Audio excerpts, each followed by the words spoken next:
प्यारे बच्चों, कैसे हैं आप लोग? आई होप आप लोगों को क्लास में बहुत अच्छी लग रही होंगी और अच्छे से समझ में आ रहा होगा।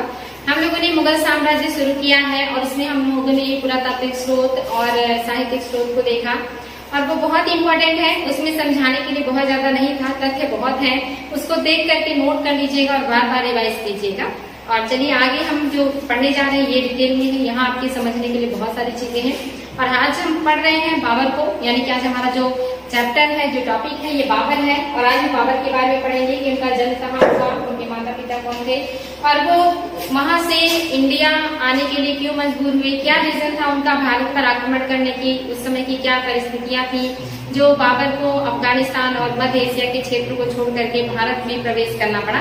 तो ये सारी चीजें हम देखेंगे और कैसे मुगल साम्राज्य की स्थापना हुई और मुगल साम्राज्य ने बहुत लंबे समय तक भारत पर अधिकार किया या भारत के बहुत बड़े क्षेत्र पर अपना शासन किया।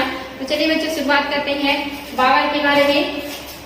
बाबर का जन्म 1483 में हुआ है और जो मृत्यु हुई है वो 1530 ईस्वी में हुआ है, यानी कि एक अच्छा टाइम पीरियड है जब वो पूरा संघर्ष का टाइम पीरियड है उनका। आप देखेंगे कि बहुत ज्यादा दिनों तक बाबर जीवित नहीं रहे और जब तक वो जिंदा रहे तब तक वो संघर्ष ही करते रहे। उन्होंने आजीवन जो है युद्ध ही किया, बहुत ज्यादा लड़ाइयाँ लड़ी उन्होंने और हमेशा वो संघर्ष में ही बिजी रहे। एक जगह ठहर कर रहना उन्हें नसीब नहीं हुआ, वो जब तक जीवित थे तब तक वो युद्ध ही करते रहे। तो इनके बारे में देखेंगे बच्चों। ये इनका जो जन्म स्थान है ये फरगना या फरगना है और इनका जो जन्म हुआ है ये 14 फरवरी 1483 में हुआ है। और इनका जो मूल नाम है जहीरुद्दीन मोहम्मद बाबर है। इनकी माता का नाम कुतुलुक निगार है और पिता का नाम उमर शेख मिर्जा है। छोटे एग्जाम्स में कभी कभी नाम भी पूछ लेता है, माँ का नाम, पिता का नाम या उनका मूल नाम। और नेट के एग्जाम में एक बार पूछा था उनकी नानी का क्या नाम था, तो उनकी नानी का नाम एहसान बेगम था। एहसान बेगम, कहीं एहसान बेगम ही रहता है, एहसान बेगम, एहसान बेगम। तो उनकी नानी का नाम पूछा था एक बार नेट के एग्जाम में। तो इस तरह के क्वेश्चन भी आ जाते हैं कभी कभी तथ्यात्मक, जहाँ पिता का नाम, माता का नाम या फैमिली के लोगों का नाम पूछ लेता है। और इनका नाम पूछने के पीछे रीजन था, ये बहुत ही महत्वाकांक्षी महिला थी। इन्होंने बाबर को बहुत ज्यादा मोटिवेट किया था या मदद किया था राजनीतिक रूप से, बहुत ज्यादा इन्होंने शिक्षाएं भी दी थी बाबर को। तो आगे बढ़ेंगे बच्चों, बाबर के बारे में देखते हैं और बहुत सारी चीजें हैं। 1504 ईस्वी में काबुल पर विजय प्राप्त किया था इन्होंने और उसके पश्चात बाबर पहली बार जो है तैमूर वंश की जो परंपरा थी, जहाँ पे लोग मिर्जा की उपाधि धारण करते थे, उससे अलग जाकर के इन्होंने बादशाह की उपाधि धारण की थी। यानी कि अभी तक मुगल वंश में कोई भी शासक बादशाह की उपाधि या बादशाह की उपाधि धारण नहीं किया था। ये पहले ऐसे शासक है जिन्होंने मिर्जा की जगह बादशाह की उपाधि धारण की थी। इनके जो पिता हैं फरगना के एक छोटे से जागीर के शासक या प्रशासक की तरह थे, लेकिन अचानक से उनकी मृत्यु हो जाती है और मृत्यु होने के बाद जो बाबर है इनके ऊपर सारी जिम्मेदारी आ जाती है। और जो बाबर थे उस समय इनका एज बहुत कम था, ये 12 वर्ष के थे और 12 वर्ष की उम्र में ही ये फरगना के राजगद्दी पर बैठते हैं और साम्राज्य को संभालने का प्रयास करते हैं। लेकिन उस समय इनके सामने चुनौतियां बहुत ज्यादा थी, क्योंकि इनका एज बहुत कम था और इनके जो छोटे से साम्राज्य पर इनके अपने ही जो चाचा थे और जो मामा थे उनकी नजर थी। वो चाहते थे कि इनके साम्राज्य को या जो छोटा सा क्षेत्र है उसको अपने अधीन कर ले, जो बार बार उनके ऊपर आक्रमण भी करते हैं, जिनसे बाबर युद्ध करते हैं और जो है जीतते भी हैं, यानी कि वो और सफल होते हैं इनके क्षेत्र को अधिकार करने में। तो आप यहाँ देखेंगे कि यहाँ पे ये क्या करते हैं, विजय प्राप्त करते हैं। बाबर ने पहली बार क्या किया है, तैमूरी परंपरा के विरुद्ध बादशाह की उपाधि धारण की है और 1526 ईस्वी में पानीपत के युद्ध में जो प्रथम युद्ध हुआ था, इसमें जीतने के बाद इन्होंने कलंदर की उपाधि भी धारण करी थी। एग्जाम में आता है कि कलंदर की उपाधि किसने धारण करी थी, बाबर ने किया था। किस उपलक्ष्य में किया था, क्योंकि पानीपत का जब प्रथम युद्ध हुआ और इसमें बाबर जीत जाते हैं तो उन्हें जो भी धन संपत्ति आगरा से और दिल्ली से मिलता है उसे वो अपने सैनिकों में, अपने अधिकारियों में बड़े पैमाने पे बांटते हैं। और इसको बांटने की वजह से जो सैनिक है, जो उनके अधिकारी बहुत प्रसन्न होते हैं और उसी समय इन्हें कलंदर की उपाधि मिली थी और बादशाह की उपाधि को इन्होंने खुद ही धारण किया था। तो इम्पोर्टेंट है बच्चों, ध्यान देंगे।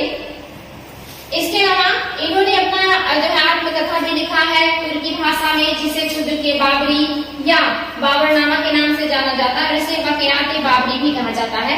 यानी कि तीनों नाम एक ही है या एक ही पुस्तक का है, तुजुक बाबरी कहें या बाबरनामा कहें या वाकयात बाबरी कहें, तीनों जो नाम है एक ही पुस्तक है जिसका जो उनकी आत्मकथा है।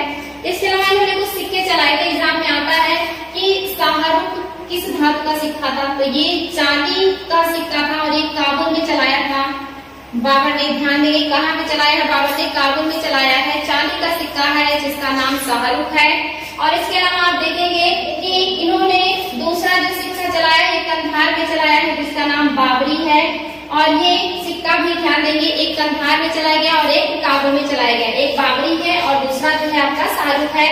इंपॉर्टेंट है बच्चों, ध्यान देंगे। इनके प्रारंभिक जीवन से शुरुआत करते हैं। प्रारंभिक जीवन कैसा है, तो ये पिता की तरफ से तैमूर वंश के 5वें वंशज हैं, यानी कि वंश परंपरा में ये 5वें नंबर का वंश है जिसके ये उत्तराधिकारी हैं बाबर, यानी कि पिता की तरफ से तैमूर वंश से हैं, जो कि 5वीं वंश है इनका तैमूर वंश के हिसाब से। और माता की तरफ से ये मंगोल वंश से है, जो कि 14वें वंशज है इनकी माँ। तो इनके जो ब्लड में दो जो है महान वंशजों के रक्त का प्रवाह था, तो कहीं ना कहीं उसका एक व्यक्तित्व तो आना ही था। तो बाबर अपने आप में अद्वितीय है। और 1494 ईस्वी में एक घटना में उनके पिता की मृत्यु हो गई और 12 वर्ष की अल्पायु में ये शासक बनते हैं। 8 जून 1494 ईस्वी में बाबर परगना की गद्दी पर बैठते हैं। उनके सामने बहुत सारी कठिनाइयां थी, खास करके उनके मामा और उनके जो चाचा हैं, इन दोनों लोगों ने संयुक्त रूप से आक्रमण किया, लेकिन आक्रमण को इन्होंने विफल कर दिया और अपने साम्राज्य को सुदृढ़ करने का प्रयास किया। लेकिन ये चाहते थे कि सरहिंद पर ये अधिकार करे। सरहिंद जो है ये तैमूर राजवंश की राजधानी रही थी और ये चाहते थे कि उस पर हमारा अधिकार हो, क्योंकि अगर वहाँ पे हम अधिकार कर लेंगे तो हमारा जो वर्चस्व है वो बढ़ेगा, हमारी जो प्रतिष्ठा है वो बढ़ेगा, सम्मान में वृद्धि होगी। एक तो जो फरगना था उसके पश्चिम में था समरकंद, तो उससे खतरा भी था। उन्हें लगता था अगर समरकंद पे अधिकार हो जाएगा तो पश्चिम क्षेत्र से जो आक्रमण होने की संभावना है वो खत्म हो जाएगी। और दूसरा इन्हें लगता था कि तैमूर वंश की वो राजधानी रही थी सालों से, तो उस पर अधिकार होने से हमारे जो वर्चस्व है उसमें वृद्धि होगा। इसी की वजह से ये समरकंद पर आक्रमण करते हैं। तो आगे क्या होता है, फरगना और समरकंद का हाथ से उनके निकल जाना, ये कैसे होता है। बाबर ने 2 बार समरकंद पर आक्रमण किया। पहली बार जो है किया है 1496 ईस्वी में, लेकिन वो असफल रहे। दूसरा आक्रमण उन्होंने 1497 में किया और यहाँ पर ये 7 महीने के एक लंबे घेरे के बाद जाकर के किसी तरह से समरकंद को विजय कर पाते हैं और इनका अधिकार हो जाता है समरकंद पर। लेकिन जैसे ही कुछ टाइम बीतता है और लोगों को लगता है कि बाबर अब फरगना में नहीं है, तो फरगना में विद्रोह हो जाता है। बाबर को जब इस बात का पता चलता है तो समरकंद से फरगना की तरफ बढ़ते हैं विद्रोह को दबाने के लिए, क्योंकि वो उनकी मातृभूमि थी। लेकिन उनके पहुंचने से पहले जो विद्रोही थे उन्होंने उनके सौतेले भाई को वहाँ का शासक बना दिया, जिसका नाम शैबानी खान था, शासक बना दिया। और फिर जब वहाँ पे बाबर पहुंचते हैं तो वो शासक बन चुके थे और उनके हाथ से फरगना जा चुका था। फिर वो वापस लौटते हैं समरकंद के लिए, लेकिन उनके समरकंद पहुंचने के पहले ही वहाँ उज्बेक एक व्यक्ति है, उज्बेक शासक, उन्होंने क्या किया, अधिकार कर लिया। और अधिकार करने के बाद जो समरकंद है वो भी उनके हाथ से चला जाता है। और इस तरह से आप देखेंगे समरकंद पर शैबानी नामक जो उज्बेक सरदार है इसने अधिकार कर लिया था। इम्पोर्टेंट है बच्चों। और यहाँ पे जब ये असफल रहे तो मतलब जो है दोनों जगह से असफल हुए, यानी कि उनके हाथ से दोनों चला गया, समरकंद भी गया और फरगना भी चला गया। ये बाबर के लिए बहुत दुर्भाग्यपूर्ण था। और इन्होंने अपनी आत्मकथा में इस बात का उल्लेख भी किया कि जो है फरगना के लिए मैंने समरकंद को खो दिया और बाद में मेरे हाथ से फरगना भी चला गया। और ऐसा टाइम था जब उनके पास उनकी दोनों अपनी जागीरें नहीं थी। फिर वो एक पहाड़ी क्षेत्र में, थोड़ा छोटे से क्षेत्र में जो है निवास करने के लिए या शरण लेने के लिए मजबूर हुए और वापस फरगना को प्राप्त करने की कोशिश करते रहे। 1499 में वो सफल भी हुए वापस फरगना को प्राप्त करने में, लेकिन ये ज्यादा दिनों तक नहीं चल पाया और 1500 में इन्हें वापस जो है फरगना खो देना पड़ा। इसके बाद इन्होंने फिर से समरकंद प्राप्त करने की कोशिश करी और समरकंद पर आक्रमण किया, लेकिन उज्बेक शासक से हार गए और कुछ टाइम के बाद इन्होंने दोबारा फिर से जो है समरकंद पर आक्रमण किया और समरकंद पर विजय हासिल किया 1502 ईस्वी में। लेकिन यहाँ पर इनका विजय स्थायी सिद्ध नहीं हुआ, यानी कि कुछ टाइम के बाद वहाँ का जो उज्बेक सरदार था उसने बाबर को फिर से वहाँ से बुरी तरह हरा करके मध्य एशिया से भगा दिया या मध्य एशिया से निर्वासित होने के लिए मजबूर किया। अब बाबर के पास कोई और रास्ता नहीं था, तो वो काबुल की तरफ बढ़ते हैं और काबुल में उनके चाचा के छोटे लड़के थे जिनके साथ विश्वासघात करके एक व्यक्ति ने उनके सिंहासन पर अधिकार कर लिया था और वहां पर वो अपने चाचा के छोटे लड़के की मदद करते हैं और काबुल पर अधिकार कर लेते हैं और काबुल पर अधिकार करने के बाद वो वापस फरगना और समरकंद के लिए संघर्ष करते रहते हैं। लेकिन फरगना जो उनके हाथ में नहीं आता है, वो समरकंद के लिए फिर से मतलब जो है आक्रमण करते हैं और ये 1500 लगभग 11-12 में ये जो ईरान के एक शासक थे जिनकी मदद से ये समरकंद पर आक्रमण करके अधिकार तो कर लेते हैं।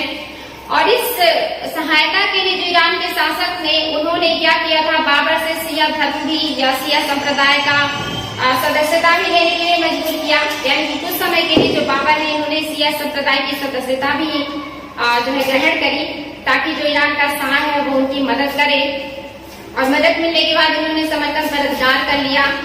लेकिन जैसे ही वहाँ के ईरान के शासक वापस लौटे वैसे ही वहाँ के उज्बेक जनता ने फिर से विद्रोह कर दिया और बाबर को समरकंद से फिर से भागना पड़ा और ये फिर से काबुल में आकर के शरण लेते हैं। उसी दरमियान उन्हें पता चलता है या एहसास होता है कि अब उत्तर पश्चिम की तरफ क्षेत्र विस्तार या साम्राज्य विस्तार संभव नहीं है, क्योंकि उनके 1000 कोशिशों के बाद भी उनके हाथ न फरगना आया और न ही समरकंद आया। अब बाबर के सामने जो है दक्षिण पूर्व एशिया की तरफ बढ़ने के अलावा कोई रास्ता नहीं था, यानी कि अब बाबर को भारत की तरफ बढ़ना था। उनके पास अब कोई जागीर नहीं थी और मजबूरी थी उनकी, क्योंकि जो बाबर हैं बहुत ही महत्वाकांक्षी हैं और बहुत ही उनके अंदर सैनिकों के गुण हैं और वो आसानी से बैठने वाले नहीं थे और उन्होंने भारत की तरफ आक्रमण करने का जो है निश्चय किया। उन्होंने ऐसा किताबों में लिखा है कि किसी बुढ़िया से भारत की समृद्धि के बारे में सुन रखा था कि भारत बहुत ही ज्यादा समृद्ध है और शक्तिशाली देश है, यानी कि वहां पर हम अगर आक्रमण करते हैं तो हमें बहुत सारा जो पैसा है वो प्राप्त हो सकता है। तो ये सारी चीजें थी जिसकी वजह से जो बाबर है वो भारत पर आक्रमण करने के लिए मजबूर होते हैं। तो चलिए बच्चे आगे देखते हैं कि और क्या क्या प्रॉब्लम्स हैं। तो जो बाबर है ये क्या करते हैं, भारत की तरफ आक्रमण करने के लिए मजबूर हो जाते हैं। बाबर का जो राजनीतिक निर्वासन है यहाँ पे हम इसको देखेंगे कि क्या क्या हुआ था। 1499 ईस्वी में जब जो बाबर है इनसे फरगना पुनः समाप्त हो गया, ये सारी चीजें मैंने आपको बता दी। 1502 में उन्होंने वापस प्राप्त किया था, लेकिन सरीपुल के युद्ध में वो मध्य एशिया से भगा दिए गए। उसके बाद किस तरह से उन्होंने फिर से समरकंद मतलब जो है आया, लेकिन वहां से फिर से उन्हें हार मिली। अब उन्हें भारत की तरफ बढ़ना था और उन्होंने जो है भारत पर अपनी आत्मकथा में लिखा है कि लगभग 5 बार उन्होंने आक्रमण किया था और भारत के कुछ छोटे छोटे क्षेत्रों को उन्होंने विजित करने का प्रयास भी किया था। तो इम्पोर्टेंट है बच्चों, ध्यान देंगे और यहाँ पे कुछ ये पॉइंट्स हैं जिसको हमें डिस्कस करना है।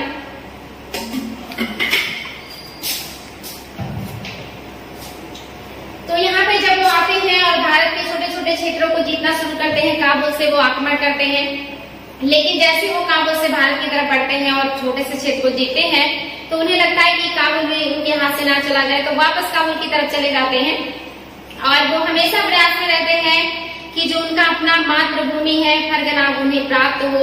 इसके अलावा जो समरकंद था उन्हें बहुत पसंद था। उन्होंने अपनी आत्मकथा में लिखा था कि समरकंद जैसा शहर पूरी दुनिया में कहीं नहीं है, अगर मनुष्य को रहना हो तो समरकंद में रहे।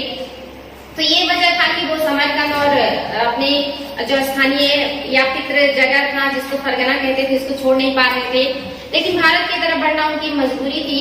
और इसी क्रम में इन्होंने लगभग भारत पर 5 बार आक्रमण किया और जब वो चौथी बार भारत पर आक्रमण करते हैं तो उसी दरमियान उन्हें जो एक शासक थे जिनका नाम था, आप देखेंगे पंजाब के शासक थे और एक आप दिल्ली में उस समय इब्राहिम लोदी थे और उस समय मेवाड़ में राणा सांगा थे। तो जो पंजाब के शासक थे और राणा सांगा थे इन्हें भारत पर आक्रमण करने के लिए न्योता भी देते हैं कि आप आइए और भारत पर आक्रमण कीजिए। और बाबर को यहाँ से एक अच्छा मौका मिलता है कि अब हमें भारत की राजनीति में हस्तक्षेप करना चाहिए, क्योंकि अब उनके हाथ में कोई बहुत बड़ा साम्राज्य था नहीं। और उस समय भारत की स्थिति बिल्कुल वैसी ही थी जैसे गौरी के समय थी और मोहम्मद गजनवी के समय थी। यानी कि हमारे यहाँ के जो राजा थे या जो क्षेत्र था वो छोटे छोटे क्षेत्रों में बटा हुआ था और बहुत सारे क्षेत्रीय शक्तियां शासन कर रही थी, जिसमें आपस में प्रतिद्वंदिता चल रही थी। लोग एक दूसरे से भरपूर शत्रुता निभा रहे थे, कोई किसी की मदद करने के लिए तैयार नहीं था। ऐसे टाइम में बाबर को बढ़िया मौका मिला भारत पर आक्रमण करने का और उन्होंने जो है दिल्ली पर आक्रमण करने का जो है मूड बनाया और उन्होंने जो आक्रमण किया जो कि निर्णायक सिद्ध हुआ वो पानीपत का युद्ध था। इसके बाद लगातार उन्होंने 3 और युद्ध किए, जिसमें खानवा और इसके बाद फिर आप देखेंगे चंदेरी और लास्ट में उन्होंने घाघरा का युद्ध किया था। तो ये है युद्ध। देख लेते हैं बच्चों क्या है इसमें। यानी कि काबुल पर अधिकार, बाबर ने अपने छोटे चाचा के पुत्र अब्दुल रज्जाक की मदद से काबुल पर आक्रमण कर और अधिकार कर लिया था 1504 ईस्वी में। और आगे चल करके यहीं पे इन्होंने बादशाह की उपाधि भी धारण की थी और समरकंद विजय किया। इसके बाद इन्होंने और 1511-12 में इन्होंने ईरान की इस्माइल शाह की मदद से समरकंद पर अधिकार कर लिया था। लेकिन आगे चल करके वहाँ की जनता ने फिर से विद्रोह किया और ये वहाँ से निकल आए, यानी कि इन्हें भगा दिया गया। फिर उन्होंने भारत पर आक्रमण करना शुरू किया और बाबर ने 1524-25 ईस्वी तक काबुल पर शासन किया है और उसी दरमियान ये निरंतर युद्धों में लिप्त रहे। और इसी कारण ये क्या हुआ, ये मध्य एशिया के लड़ाकू जातियों की युद्ध प्रणाली से पूरी तरह परिचित हो गए तथा इन्होंने उज्बेकों से तुगलमा युद्ध प्रणाली, ईरानियों से जो है बंदूक का प्रयोग और तुर्कों से घुड़सवारी तथा मंगोलों व अफगानों से व्यूह रचना सीख लिया था। यानी कि जब भी इंसान किसी भी क्षेत्र में लगातार लगा रहता है तो उस क्षेत्र का उसे बढ़िया नॉलेज हो जाता है। और जो बाबर है, चूंकि ये निरंतर युद्ध ही कर रहे थे और बार बार युद्ध करने की वजह से, तरह तरह के लोगों से युद्ध करने की वजह से अलग अलग पद्धति से परिचित हो गए थे, जैसे उज्बेकों की तुगलमा तथा जो है प्रणाली। इसके अलावा जो सफवी है, इनका जो एक तरीके से कहेंगे बंदूक जैसा इन्होंने आविष्कार किया था उसकी प्रणाली। तो ऐसी बहुत सारी पद्धतियां इन्होंने सीख ली थी। लगातार युद्धों में व्यस्त रहने की वजह से, तरह तरह के लोगों से युद्ध करने की वजह से उन्हें बहुत सारी युद्ध प्रणालियों का ज्ञान हो गया था, जिसकी वजह से वो एक कुशल जो है सेनापति बन गए थे या बहुत ही बढ़िया नेतृत्वकर्ता बन गए थे। उन्हें युद्ध की वो सारी अच्छी कौशल या पद्धतियां पता चल गई थी जो उनके लिए आगे चल करके बहुत फायदेमंद जो है सिद्ध हुआ। शुरुआत में उन्हें बहुत सारा हार मिला था। हम पढ़ते हैं कि बाबर ने भारत में लगातार 4 युद्ध किए, पानीपत, खानवा और चंदेरी और घाघरा, और बाबर ने चारों युद्ध जीते थे। ये इतना आसान नहीं था। इसके पहले बाबर ने बहुत सारे युद्ध हारे हैं, बहुत सारे उनको बार बार अपना जागीर और दूसरी चीजें गंवानी पड़ी। वो संघर्षरत रहे और हर साल उन्हें एक जगह से दूसरी जगह विस्थापित होना पड़ता था। वो कभी एक जगह 2 रमजान नहीं मना पाए। उन्होंने खुद अपनी आत्मकथा में लिखा है कि मेरा 2 रमजान कभी एक जगह नहीं बीता। यानी कि वो आजीवन संघर्षरत रहे, यहाँ से वहाँ भटकते रहे, भागते रहे, युद्ध करते रहे और उन्होंने बहुत संघर्ष किया था। तब जाकर के वो भारत में यहाँ के शासकों को लगातार 4 युद्धों में हरा पाते हैं और उन्हें बड़े बड़े युद्धों में हरा पाते हैं, क्योंकि लड़ते लड़ते वो इतना ज्यादा प्रशिक्षित हो गए थे, इतना ज्यादा उन्हें अनुभव हो गया था युद्ध लड़ने और जीतने का कि यहाँ की बड़ी बड़ी सेनाओं को उन्होंने धराशायी कर दिया था। और यहाँ पे आप देखेंगे उन्होंने इस तरह की पद्धति का उपयोग किया, एक तो तुगलमा व्यूह पद्धति कि किस तरह सैनिकों को, यानी कि जो हमारे शत्रु सैनिक होंगे उन्हें कैसे घेरना है। इसके अलावा इन्होंने तोप का जो है उपयोग भी करना शुरू कर दिया था, युद्ध में बंदूकों का उपयोग करना शुरू कर दिया था। और इनके पास बहुत ही बेहतरीन जो है तोपची थे, जिनका नाम आप देखेंगे बहुत इंपॉर्टेंट है, इसको ध्यान रखेंगे बच्चों, अली कुली।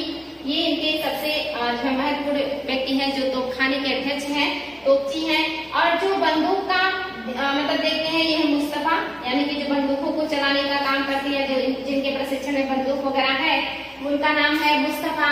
और जिनके पास तोपों का अधिकार है या तोपों का संरक्षण है या उसका अध्यक्ष है, अधिकारी है, वो है अली कुली। एग्जाम में आया है कि बाबर के तोपची कौन है, अली कुली, और बंदूक जो विभाग है उसके हैं मुस्तफा।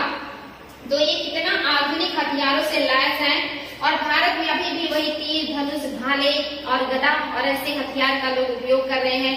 प्रशिक्षण के नाम पे सैनिकों के पास कुछ भी नहीं है, कितना ज्यादा आपसी मतभेद है, वैमनस्यता है लोगों के अंदर। यही रीजन है कि बार बार मुट्ठी भर विदेशी जो लोग हैं वो आते हैं और बड़े आसानी से यहाँ के शक्तिशाली राजाओं को और उनकी विशाल सेना को धराशाही करके एक बड़े साम्राज्य की स्थापना कर जाते हैं और कोई उन्हें रोक नहीं पाता। और ये बार बार यही होता है कि जो है पड़ोसी राजा अपने पड़ोसियों को हराने के लिए या उनके खिलाफ षड्यंत्र में शामिल होकर के विदेशियों का साथ दे देते हैं। और यहाँ पर बाबर के साथ भी कुछ ऐसा हुआ है। इब्राहिम लोदी जो है इनके खिलाफ इनके जो चाचा हैं आलम खां लोदी, ये भी बाबर से मिलते हैं और कहते हैं कि आप दिल्ली पर आक्रमण कीजिए, क्योंकि उन्हें लगता था कि जैसे जो है इसके पहले बहुत सारे विदेशी मध्य एशिया के लुटेरे हैं ये आए हैं और लूट करके चले गए हैं। बाबर भी मध्य एशिया वापस लौट जाएंगे, क्योंकि इनका जो घर है या इनका जो अपना लैंड है वो मध्य एशिया है। और दूसरी तरफ राणा सांगा कहते हैं कि आप आइए और आगरा पर आक्रमण कीजिए, क्योंकि उन्हें भी लगता था कि बाबर लूट करके वापस लौट जाएंगे और जो क्षेत्र है उस पर हमारा अधिकार हो जाएगा। लेकिन ऐसा नहीं होता है। बाबर जो है अपनी कुशल नेतृत्व की वजह से बहुत आसानी से या कहिए कि धीरे धीरे करके सबको हरा देते हैं। तो आगे देखते हैं बच्चों, प्रथम आक्रमण इन्होंने 1519 ईस्वी में बाजौर पर किया, बाजौर के दुर्ग पर किया है और यहाँ से इन्होंने घेरा पर भी आक्रमण किया था। और ये पहला स्थान था जहाँ पर भारत में बाबर ने पहली बार तोपों और बंदूकों का प्रयोग किया था। एग्जाम में आता है कि किस किले को जीतने के लिए बाबर ने भारत में पहली बार तोप और बंदूक का प्रयोग किया है। तो ये बाजौर का किला है और ये दुर्ग है और इसी के पास घेरा का दुर्ग है। अगर बाजौर ऑप्शन में नहीं है तो घेरा को सही करेंगे, बहुत इंपॉर्टेंट है बच्चों। दूसरा आक्रमण ये भी 1519 में हुआ है, सितंबर में हुआ है और इस बार बाबर ने खैबर दर्रे से आगे बढ़ने का प्रयास किया और आगे बढ़ते भी हैं। और ये रीजन क्या था यहाँ पे आक्रमण करने का, तो यूसुफजाई कबीले के लोगों को अपने अधीन करना चाहते थे और दूसरा ये पेशावर को सैनिक शक्ति का अड्डा बनाना चाहते थे, यानी कि पेशावर पर अधिकार करना चाहते थे। तो ये दो रीजन थे जो इन्होंने दूसरी बार आक्रमण किया। लेकिन इन्हें बार बार काबुल लौट जाना पड़ता था, जैसे काबुल को छोड़ते थे वहां पर विद्रोह जैसी स्थिति बन जाती थी और ये बार बार उन क्षेत्रों को जीतने के बावजूद वापस लौट जाते थे। इसके बाद फिर से इन्होंने आक्रमण किया तीसरी बार और इस बार इन्होंने कंधार पर अधिकार किया है और जो है इसको इन्होंने क्या किया है, अपने पुत्र कामरान को सौंप करके ये फिर से काबुल लौट जाते हैं, यानी कि कंधार के प्रशासक बन जाते हैं कामरान। आगे चौथी बार आक्रमण करते हैं और चौथी बार जब आक्रमण करते हैं उसी समय पंजाब का गवर्नर जो है दौलत खां लोदी और जो दिल्ली का शासक इब्राहिम लोदी, इनके बीच मनमुटाव चल रहा था और इसी बात से नाराज होकर के दौलत खां लोदी ने और इब्राहिम लोदी ने दोनों लोगों ने बाबर को न्योता दिया कि आप आइए और भारत पर आक्रमण कीजिए। पांचवा आक्रमण जो हुआ है बाबर का, ये 1525 ईस्वी में दौलत खां लोदी के विरुद्ध हुआ था। क्योंकि जो दौलत खां लोदी है ये बाबर इनसे जब चौथी बार आक्रमण किए भारत पर तो समझौता किए कि हम आपको कुछ जागीरें दे देंगे और आप हमें मदद कीजिए इब्राहिम लोदी को हराने के लिए। लेकिन जो दौलत खां लोदी है ये उस प्रस्ताव से संतुष्ट नहीं होते हैं और मना कर देते हैं। लेकिन दौलत खां लोदी का जो बेटा था दिलावर खां लोदी, ये जा करके बाबर से मिल जाता है अपने पिता के विरुद्ध और बाबर उनको सिकंदरपुर का जो जागीर है वो दे देते हैं और वो उसी से खुश हो जाते हैं। और जो आलम खां लोदी हैं जो कि गुजरात में जाकर के छिपे हुए थे इब्राहिम लोदी के चाचा, ये भी इनको बाबर जो है दे देते हैं दीपालपुर की जागीरें। इम्पोर्टेंट है बच्चों, आलम खां लोदी को बाबर ने दीपालपुर की जागीर दे दी और जो दिलावर खां लोदी है इनको बाबर ने सिकंदरा या सिकंदरपुर की जो जागीर है वो दे दिया था। और इस बात से जो ये है इनका नाम है दौलत खां लोदी, ये नाराज हो जाते हैं और इन्हें लगता है कि मेरे सारे दोस्त जो मुझे सपोर्ट कर रहे थे वो बाबर से मिल गए हैं और इसी वजह से ये उनका साथ नहीं देते हैं बाबर का। और बाद में बाबर इन्हीं के खिलाफ पांचवा आक्रमण करते हैं और इसके बाद ये भाग करके चले जाते हैं राणा सांगा के पास। राणा सांगा जो कि मेवाड़ के शासक हैं उनके पास चले जाते हैं और फिर होता है पानीपत का प्रथम युद्ध। पानीपत का जो प्रथम युद्ध है ये आप देख रहे हैं 21 अप्रैल 1526 में हुआ है, जो कि दौलत खां लोदी के भाग जाने के बाद पंजाब पर बाबर का आक्रमण हो गया, अधिकार हो गया। अब बाबर को दिल्ली पर अधिकार करना था, क्योंकि अब दिल्ली वहां से दूर नहीं थी और उन्होंने आगे बढ़ करके दिल्ली पर आक्रमण करने का प्रयास किया और पानीपत के मैदान में 21 अप्रैल 1526 को आक्रमण या युद्ध का प्रारंभ हो गया। यहाँ पर बाबर ने तुगलमा पद्धति, उस्मानी विधि, इन सभी का उपयोग किया। तुगलमा पद्धति में क्या होता है, यहाँ पर बाबर ने खाइयां खुदवाई और जो है पेड़ों का बाड़ लगवाया। यहाँ पर इन्होंने सैनिकों को पूरब, उत्तर, दक्षिण और पश्चिम में और मध्य भाग में बांटा और एक जो है श्रेणी सुरक्षा के लिए अलग से रखा सैनिकों का। और यहाँ पर इन्होंने जो तोपें हैं इसको दो गाड़ियों के बीच में सजाया ताकि जो तोप है आसानी से इसको कोई बर्बाद ना कर सके। इसी युद्ध पद्धति को तुगलमा पद्धति कहते हैं, जो उज़्बेकों से इन्होंने सीखा था। इम्पोर्टेंट है, उज़्बेकों से सीखा था इन्होंने। और जो बंदूकें थी इनको उस्मानी पद्धति से सजाने का प्रयास किया था, यानी कि जो युद्ध प्रणाली थी वो तुगलमा थी, लेकिन जो तोप और बंदूक सजाने की पद्धति थी ये उस्मानी पद्धति थी। तो इस पद्धति का इन्होंने सबसे पहली बार भारत में उपयोग किया पानीपत के युद्ध में। और यहाँ पर जो इब्राहिम लोदी हैं वो आगे बढ़ के आक्रमण करना शुरू करते हैं, क्योंकि उन्हें लगता था मेरे पास बड़ी सेना है।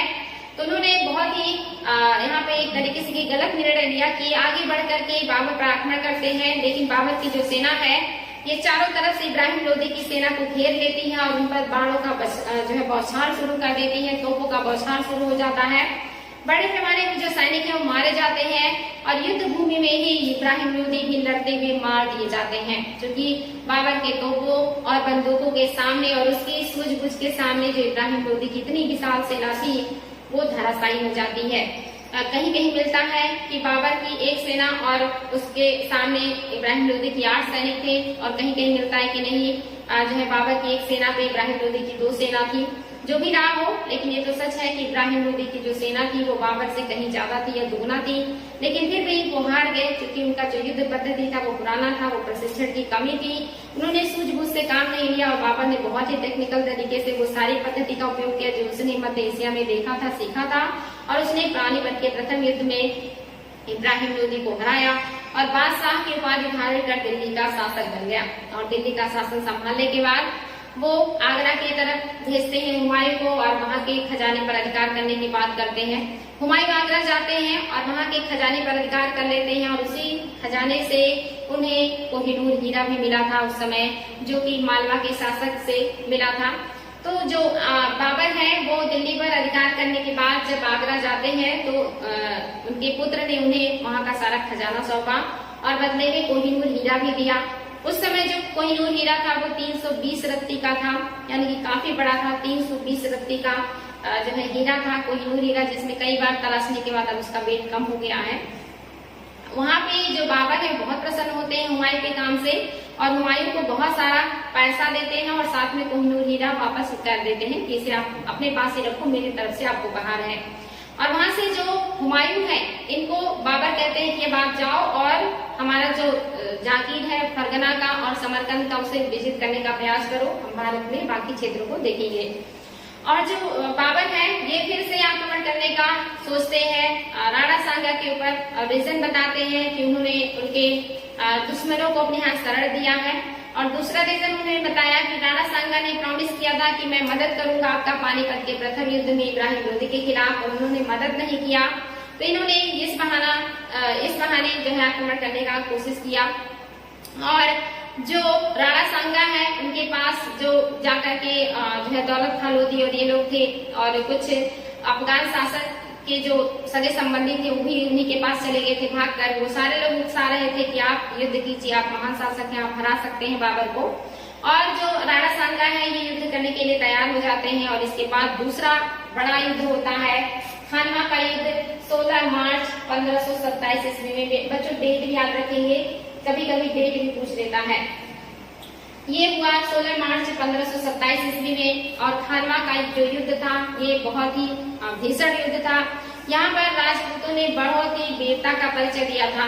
और इस युद्ध में जाने से पहले बाबर ने अपने सैनिकों को उत्तेजित करने के लिए या मोटिवेट करने के लिए बहुत ही बढ़िया स्पीच दिया। और वहाँ पर उन्होंने अपने शराब के सारे प्याले तोड़ दिए और कहा कि आज के बाद से मैं शराब नहीं पीऊंगा। उन्होंने एक कसम खाई और जितनी भी शराब उनके पास पड़ी थी उन सब में नमक डलवा दिया। और उस समय इन्होंने गाजी की उपाधि धारण करी और इन्होंने जो युद्ध था उसको जिहाद युद्ध जो है नाम दिया। एग्जाम में आता है कि किस युद्ध को बाबर ने जिहाद का नाम दिया था, तो एक खानवा का युद्ध था। इसी को बाबर ने जिहाद कहा था, यानी कि धर्म युद्ध कहा था। जिहाद इंपॉर्टेंट है बच्चों, जिहाद का नारा दिया था कि ये धर्म युद्ध है और हम सब लोग धर्म युद्ध करने जा रहे हैं। अगर युद्ध करते हुए हमारी जान चली गई तो कोई गम नहीं है, क्योंकि हम जो है अल्लाह के लिए युद्ध करने जा रहे हैं, या हम एक धार्मिक युद्ध लड़ने जा रहे हैं। तो यहाँ पे इन्होंने अपने सैनिकों को बहुत ज्यादा मोटिवेट किया और इसके बाद जो सैनिक है वो काफी उत्साहित हुए। और इसके बाद आप देखेंगे खानवा का युद्ध हुआ, जिसमें बहुत वीरता से लड़ने के बावजूद भी जो राणा सांगा है ये घायल हो जाते हैं और इन्हें घायल अवस्था में किसी तरह युद्ध भूमि से निकाला जाता है और जो युद्ध है वो हार जाते हैं और जो बाबर है ये जीत जाते हैं। और खानवा के युद्ध के बाद जो बाबर है वो पूरी तरह से अधिकार कर लेते हैं दिल्ली, आगरा, मेवाड़ और आसपास के क्षेत्रों पर, यानी कि बाबर के पास एक बड़ा साम्राज्य था जिस पर वो अपना शासन कर सकते थे। लेकिन जो आप देखेंगे कि आलम खां लोधी हैं और जो बाकी अफगान सरदार थे जो इब्राहिम लोधी के यहाँ से भागे थे और राणा सांगा के यहाँ शरण लिया था, राणा सांगा के हारते ही जो है ये सारे लोग भाग करके फिर बिहार की तरफ चले जाते हैं। तो यहाँ पर जो राणा सांगा है इनका कुछ दिनों बाद मृत्यु हो जाता है। कुछ लोग कहते हैं कि उन्हें उनके ही नौकरों ने या दोस्तों ने जहर दे दिया था और वो घायल अवस्था में ही मार दिए जाते हैं। आगे चल करके जो बाबर है ये फिर से युद्ध का जो है मन बनाते हैं, क्योंकि जो तीसरा युद्ध हुआ है उनका ये हुआ है चंदेरी के युद्ध, चंदेरी का युद्ध माना जाता है। यहाँ के जो शासक थे वो मेदिनी राय थे, मेदिनी राय, ये मेदिनी राय के विरुद्ध था। ये एक राजपूत शासक थे और ये जो मेदिनी राय है ये चंदेरी से शासन करते थे और चंदेरी जो था ये देखिए कि बुंदेलखंड और मालवा के रास्ते में पड़ता था और ये सामरिक रूप से बाबर के लिए बहुत महत्वपूर्ण था, क्योंकि अगर मालवा और बुंदेलखंड इन क्षेत्रों पर अधिकार करना है तो उन्हें चंदेरी या मेदिनी राय से युद्ध करना ही पड़ता। तो यहाँ पे जो बाबर है वो आक्रमण करते हैं, क्योंकि उन्हें राजपूतों की शक्तियों को भी समाप्त करना था जो अभी पूरी तरह समाप्त नहीं हुआ था। तो यहाँ पे बाबर आक्रमण करते हैं। ये तीसरा आक्रमण था जो कि चंदेरी का युद्ध कहलाया। ये 29 जनवरी और 1528 ईस्वी में इन्होंने किया है। मेदिनी राय युद्ध करते हैं और युद्ध में जो है मेदिनी राय की हार हो जाती है, जो बाबर है ये जीत जाते हैं। यहाँ पे जो राजपूत शक्ति है पूरी तरह से समाप्त कर दी जाती है। जो राणा सांगा के युद्ध के बाद से बचे हुए लोग थे राजपूत लोग, वो यहाँ समाप्त हो जाते हैं और यहाँ पर बड़े पैमाने पर जो स्त्रियां हैं ये जौहर व्रत कर लेती हैं, क्योंकि उन्हें पता था कि इसके बाद अंजाम क्या होने वाला है। तो यहाँ पे राजपूतों का समाप्ति हो जाता है और ये युद्ध भी बाबर जीत जाते हैं और बाबर के साम्राज्य में अब मालवा, बुंदेलखंड और आसपास का क्षेत्र भी आ गया, यानी कि उनका जो क्षेत्र विस्तार है विंध्याचल पर्वत मध्य प्रदेश तक हो गया है। इसके बाद बाबर जो अफगान लोग थे जो अब राणा सांगा के पास से भाग करके बिहार की तरफ चले गए थे, अब उनको दंडित करना था या उन्हें जो है फिर से वो इस तरह का कोई काम ना करे, किसी से के साथ मिल करके उनके खिलाफ आक्रमण ना करे या युद्ध ना करे। इसके लिए उनकी शक्ति को चलना बाबर के लिए बहुत जरूरी था। और फिर बाबर ने अपना लास्ट आक्रमण किया जिसको घाघरा का युद्ध कहा जाता है।